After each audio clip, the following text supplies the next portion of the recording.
अस्सलाम वालेकुम। SMTV global के साथ मैं हूं आमना अनफाल। सबसे पहले न्यूज़ हेडलाइंस।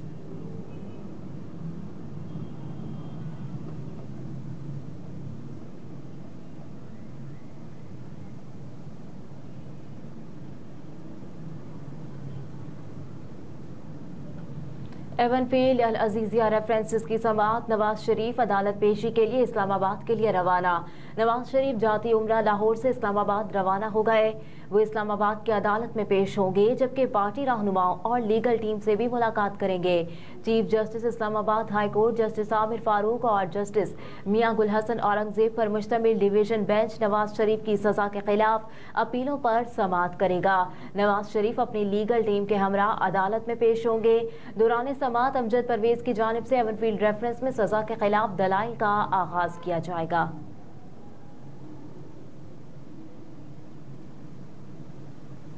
बुशरा बीबी की मुकदमात की तफसीलात फराहमी की दरख्वास्त पर समाअत मुलतवी। लाहौर हाई कोर्ट में बुशरा बीबी की दर्ज मुकदमात और इंक्वायरीज की तफसीलात लेने की दरख्वास्त पर समाअत जस्टिस शहराम सरवर चौधरी की सरबराही में 2 रुकनी बेंच ने की।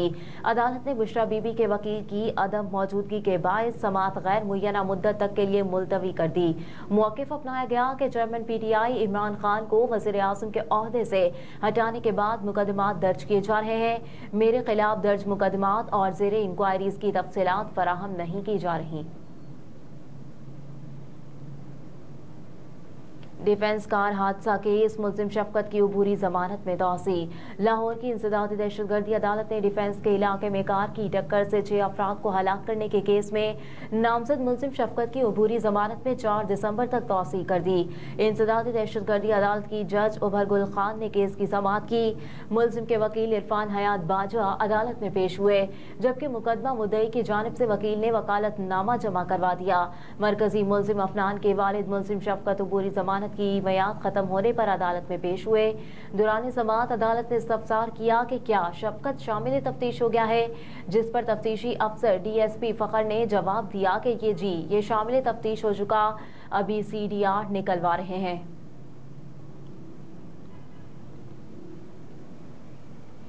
मोटरवे M5 पर खौफनाक ट्रैफिक हादसा, 2 अफराद जाँ बहक हो गए।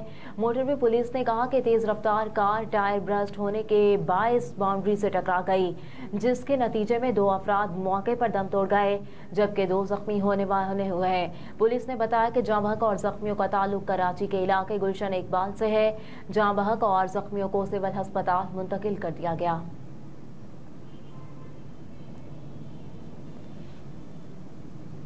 ANF की कार्रवाइयाँ 420 किलोग्राम से ज़ायद मनशियात बरामद कर ली गई, जबकि 5 मुल्जिमान को गिरफ्तार कर लिया गया।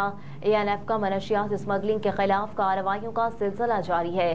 7 कार्रवाइयों के दौरान 420 किलोग्राम से ज़ायद मनशियात बरामद, जबकि 5 मुल्जिमान को गिरफ्तार कर लिया गया। रावलपिंडी में वाक़ई कोरियर ऑफिस में बहरीन के लिए बुक किए गए पार्सल से 800 ग्राम आइस बरामद हुई। बाराकहो इस्लामाबाद में मुल्जिम से 100 अदद नशा आवर गोलियां बरामद की गई। शेरशाह टोल प्लाजा मुल्तान के करीब गाड़ी से 24 किलोग्राम चर्स बरामद हुई, जबकि 2 मुल्जिमान को गिरफ्तार कर लिया गया। सुपर हाईवे कराची पर गाड़ी से 25 किलो 200 ग्राम चर्स बरामद हुई और मुल्जिम को गिरफ्तार किया गया। PDA मोटरवे पेशावर के करीब गाड़ी के खुफिया खानों से 15 किलो 600 ग्राम चर्स बरामद की गई और मुल्जिम को गिरफ्तार किया गया।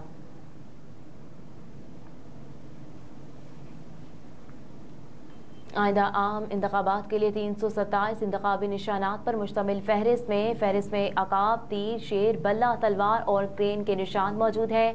मज़कूरा फहरिस्त में कार, जीप, बल्ब, बत्तख, फातिहा और फूल साबुनदानी, थर्मास, सुरमादानी भी मौजूद हैं। कबल अज़ें 23 नवंबर को कबल chief election commissioner Sikandar Sultan Raja की ज़ेर सदारत इजलास में मुल्क में आइंदा बरस होने वाले इंतखाबात की तैयारियों का जायजा लिया गया। इजलास में ब्रीफिंग के दौरान बताया गया कि इलेक्शन कमीशन इंतखाबात के लिए मुकम्मल तैयार है और हल्का बंदियों की हतमी फहरिस्त 30 नवंबर को शाया कर दी जाएगी।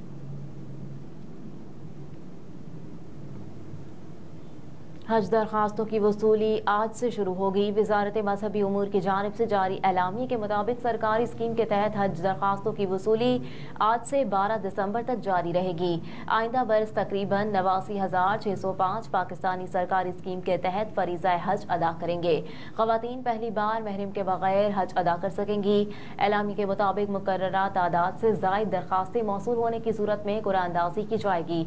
स्पॉन्सरशिप स्कीम के तहत 25,000 का कोटा मुख्तस किया गया है। स्पॉन्सरशिप स्कीम के तहत दरखास्तें डॉलर्स के हमरा बैरून मुल्क से जमा कराना होंगी।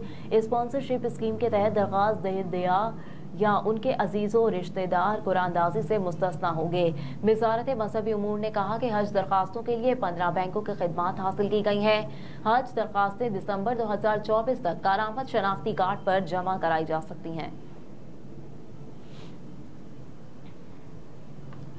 सोने की फी तोला कीमत में एक बार फिर कमी। मुल्क में सोने की कीमत में कमी के बाद मौजूदा कीमत 2,15,500 रुपये रिकॉर्ड की जा रही है। इसके अलावा 22 कैरात सोने की कीमत 1,97,542 रुपये हो गई। 10 ग्राम के 24 कैरात सोने की कीमत 1,84,757 रुपये, जबकि 22 कैरात सोने की कीमत 1,69,360 रुपये रिकॉर्ड की जा रही है। दूसरी जानिब आलमी मार्केट में सोने की कीमत में इजाफा देखने में आया। सोने की फी तोला कीमत $2,008 फी औंस रिकॉर्ड की जा रही है। गजा की 80% आबादी के बेघर होने का इंकशाफ। हमास और इसराइल के दरमियान गजा में 4 रोज़ की आर्जी जंगबंदी का आज तीसरा रोज़ है और दोनों फरीकैन की जानिब से मुआहदे के तहत एक दूसरे की कैदियों को रिहा किया जा रहा है। फ़लस्तीनी वजारत सेहत के मुताबिक 7 अक्टूबर से गजा में इसराइली बमबारी में अब तक 6,000 बच्चों और 4,000 खवातीन समेत 14,850 से जायद फ़लस्तीनी शहीद और 36,000 से जायद जख्मी हो चुके। अमरीकी अखबार न्यूयॉर्क टाइम्स की रिपोर्ट में कहा गया कि इसराइल ने गजा की हालिया जंग में शहरियों का तारीख का तेज तरीन कत्लेआम किया। इसराइली फौज के हाथों 48 दिन में शहीद फलस्तीनियों की तादाद अमरीका की 20 साला अफगान जंग से ज्यादा है। और जंगबंदी का दूसरा रोज रात गए 13 इसराइली के बदले 39 फलस्तीनी रिहा किए गए। गजा में आरजी जंगबंदी के दूसरे रोज ताखीर के बाद रात गए हमास ने 13 इसराइली और 4 थाई शहरियों को रिहा कर दिया। रिहाई पाने वाले इसराइलियों में 5 खवातीन और 8 बच्चे शामिल हैं। गैर मुल्की मीडिया रिपोर्ट्स के मुताबिक हफ्ते के रोज कतर और मिस्र ने कैदियों के तबादले के मुआहदे पर अमल के हवाले से हमास और इसराइल से मुज़ाकरात किए और रुकावटों को दूर किया, जिसके बाद रात गए हमास ने दूसरे मरहले में मजीद 17 यरगबानियों को रिहा कर दिया।